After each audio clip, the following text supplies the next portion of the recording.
And what was the fear behind it? Discovering enormous amounts of fear, terror, and shame in my experience continuously until I started to tap into emotions.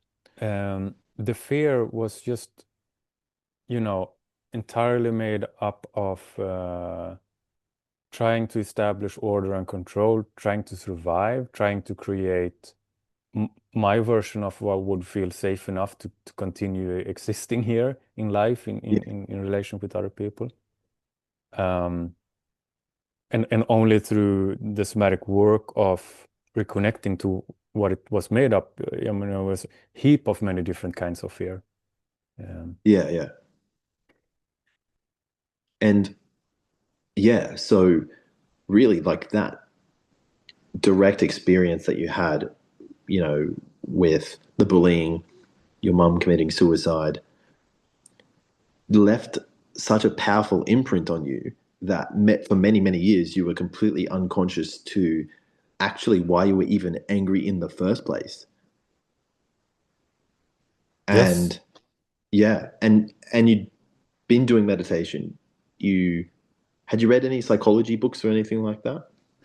Yeah, at this point, I had been meditating for a decade, and Yeah, often it was for, in sitting meditation for perhaps hours a yeah, day. And I had actually been skillful enough to make meditation my foundational basis. That was through yeah, Xinjiang Yang, learning the techniques of meditating with sight, meditating with hearing, meditating with the felt sense, all the different aspects of our human experience. I was very efficient in meditating with, and that was throughout my ordinary daily life. But yeah, there was still this foundational suffering, uh, at which point I realized I have to somehow include the body and the nervous system, and I have to come to terms with that I'm dealing with trauma here. Like this was yeah, something I couldn't fully put my thinking on. Like I never considered myself, for example, an alcoholic, even though I yeah, had been drinking so heavily day in and day out for years and years and years at this point, 11 years straight. I never had the term alcoholic as part of my self-image. Neither did I mm, have trauma. It didn't make any sense. But then, I guess I picked something up on YouTube that really resonated with me, and it just opened this whole new field. And over, a couple of weeks and months, I guess, I began opening up to uh, accepting there is something entirely out of my control here that includes my body and my nervous system that I need to pay attention to.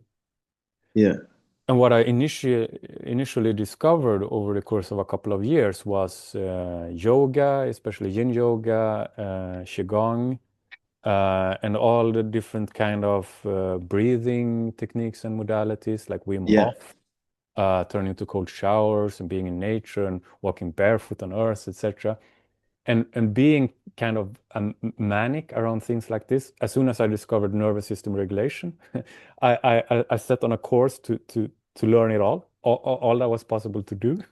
So I learned a couple of different techniques as Peter Levine's somatic experiencing, this thing with your regulating through your eye movements, yes, yeah, EMDR, I think it is, and I learned yep, tapping, and I did all this again for hours and hours on end, uh, without resolving my pain, which just increased the frustration, and the despair, straight out despair, actually. yeah. Well, and that's really key because I think out there on social media at the moment there is emphasis on emotional regulation techniques, right? Or even like entry point for people is to say like, oh, go do some meditation, right? Um, and you're talking from personal experience where you've done hundreds of hours, if not thousands of hours. I mean, if you've had a 10-year meditation practice, you've done a lot of meditation, right? Um, which, I've done a lot of meditation as well. And there is insight that you get from that, right? But, there is you're connected to the body, right? In those moments where you're doing noting or vipassana, you're connected to the sensations. So what's most interesting is that there is that. But if you're angry all the time, right, and you're acting out of it, you're like, help me make sense of there's that point where it's like you can be in direct contact with your internal experience, and then still the anger is not present to you. You're not aware that you're in that anger. Yeah. Yeah, because I think that's something that, I mean, what I see out there a lot is because you know that there's that shift where it's like, oh man, this is all I need, right? That you've had the shift to presence, like you said, where you felt completely calm and relaxed, and then um, you've done all these nervous system regulation techniques, but that wasn't enough, right? Like, but people online will say, hey, like, this is what you need. Finally, I found calm in my nervous system and peace in my nervous system. And that's true. It does get you some of that. But if this other factor is missing of awareness of the mind and body concept, or thought and feeling connection, I guess, then you can internally be going, you can be internally feeling and sensing and calming and relaxing, and you won't see that you're actually deeply afraid or deeply angry. Yes. Um, Yes. I mean, so yeah. yeah, yeah. So Uh, this is, hmm, I have so many feelings around this, actually. I know because it's, I mean, and on the other side of it too is right that the intellect is not enough because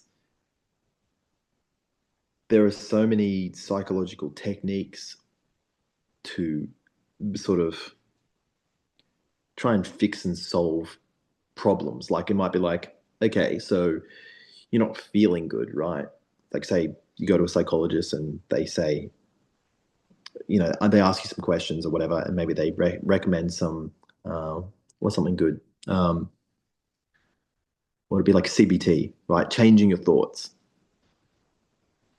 But when you go to change your thoughts and you've got this anger that's present, which has actually been driven by deeply unconscious fear, like the whole mechanism from what you said was fear. Like, I'm afraid from all of those experiences back then, but you weren't aware at this time actually that the fear was driving the anger. All you were aware of was that you were suffering. And it didn't seem to go too much further than that. But like you could regulate yourself, and obviously you had insights into other things. But um, so if someone was to say, "Oh, here's some cognitive behavioral therapy, try and like change what you're thinking," you wouldn't have even been aware that you were afraid of all of these things to even change in the first place. Yeah. Um, so, yeah, I guess, I'm not sure where to go with that, but I just find that really the most interesting piece of the puzzle because you could have gone to a therapist or a psychologist that might have given you something like that. And it might have worked for a brief period of time, right? It might have actually, you might have just started to do a bit of it and you would have gone, yeah, this is doing something. Yeah. And then you're like, oh, okay, this suffering that I'm going through is related to just my thinking. I'm just not thinking right. Like, of course, I don't feel Hmm. good because there's something wrong with what I'm thinking. Yeah. And it's, Uh, yeah, yeah, I want to respond to this from my experience with it. yeah. As a teenager, I actually did talk therapy for 2 years or so, and Oh, yeah, it was actually just cutting me off even more from my raw experience. So yeah. it was not a good experience.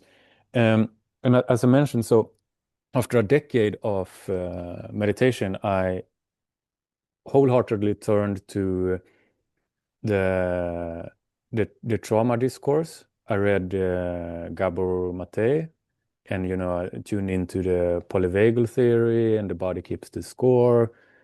Peter Levine, as I mentioned. I read several other books on the subject, and I had began to opening towards emotions and importance of emotions.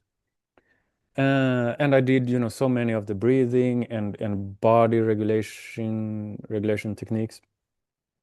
What I kept experiencing though was that, well, I still had this contraction, I still had that contraction, I still had bodily pains. My addictions were running its course and with increasing suffering. Um, and then through this somatic inquiry, opening the door to turning directly to this contraction. And as you Mm, asked early on there, was there any images and words to it? And this mm. was the initial mind-blowing uh, realization that it was.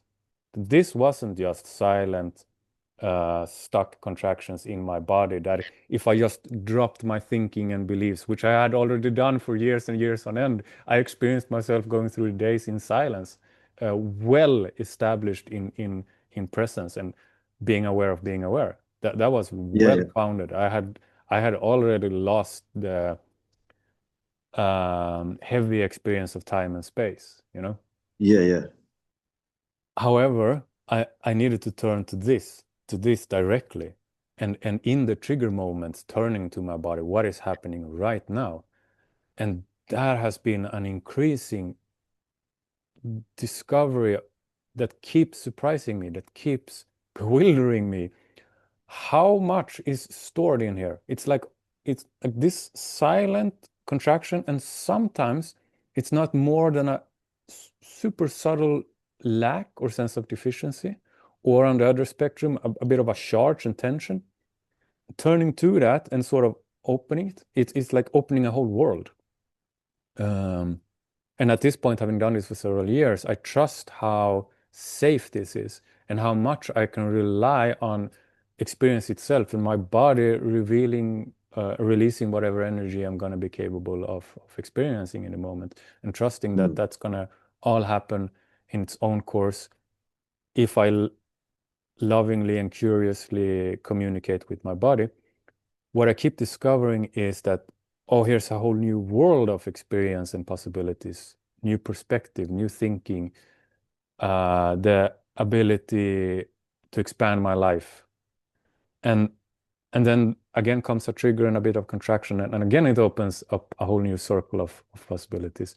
So it's this, yeah, it has shifted my perspective on reality, and I don't quite have the words of how to describe it, but it's connecting to the source, and from the source discovering that this being a human being is an art and a craft, that we carry somehow so much in this sense of having a material body. There is so much condensed energy, and mm, in gradually, repeatedly liberating this energy, mm. I don't even know what the possibilities is in life and being a Yeah. human.